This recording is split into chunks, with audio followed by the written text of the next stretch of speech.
বেকারত্ব জীবন মানে এক অভিশপ্ত জীবন। বেকারত্বের জীবন মানে একটা ডিপ্রেশন ভরা জীবন। বেকারত্বের জীবন মানে এক কষ্টে ভরা জীবন। আজকাল দেখি আমাদের সমাজের মানুষগুলো বেকারের দিকে আঙুল তুলে কথা বলে।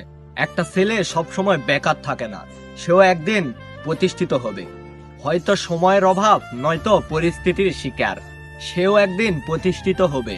সমাজের মানুষদেরকে বলতেছি, আপনাদের দৃষ্টিভঙ্গি বদলান, দেখবেন সমাজ এমনিতেই বদলে যাবে। কত শত শত তরুণ প্রাণ হারাচ্ছে সমাজের মানুষের সমালোচনার কারণে। সে বেকার, সে অকর্মা, এসব বলার জন্য। সমাজকে দোষ দিয়ে কি করব? এই যে দেখেন পরিবারের কথা। এই যে ধরেন, আপনি যখন ছোটবেলায় অল্প খান, তখন আপনার মা বলে যে আর একটু খা। সেই আপনি যখন বড় হবেন তখন বলবে বসে বসে আর কত খাবি।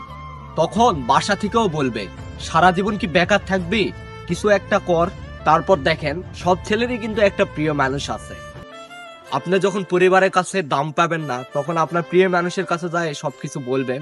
তখন কিন্তু আপনার প্রিয় মানুষটা বলবে যে তুমি বেকার, তোমার সাথে আমি আর সম্পর্ক রাখতে পারবো না।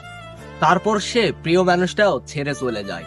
এক কথায় একটা বেকার ছেলেকে সব সময় টেনশনেই থাকতে হয়। টেনশন হয় মায়ের ওষুধ কেনার জন্য, টেনশন হয় বাবাকে একটা পাঞ্জাবি দেওয়ার জন্য, টেনশন হয় বোনের আবদার পূরণ করার জন্য, টেনশন হয় তাদের মুখে হাসি ফোটানোর জন্য। অথচ দেখেন সেই বেকার ছেলে যখন প্রতিষ্ঠিত হয়, ভালো একটা চাকরি করে, তখন দেখবেন সবাই তাকে নিয়ে সম্মান করবে। অথচ তার কাঁধে হাত রাখে প্রতিষ্ঠিত করবে এমন কোন লোক পাওয়া যায় না সমাজে। বেকার ছেলেটা একদিন প্রতিষ্ঠিত হবে, কিন্তু ফিরে পাবে না সেই হারিয়ে যাওয়া প্রিয়জনকে। এটাই বেকার। আর বেকারত্ব জীবনটা একটা অভিশপ্ত জীবন। অভিশপ্ত ঘিরে রেখেছে আমাদের বেকারত্ব জীবনটাকে। একদিন বেকার ছেলেটা বলবে, বাবা তোমার ছেলের চাকরি হয়েছে, তোমার আর কোনো চিন্তা নেই, তোমার আর কাজ করতে হবে না। আসলে এইরকম চিন্তা ভাবনা প্রত্যেকটা ছেলের জীবনেই আছে।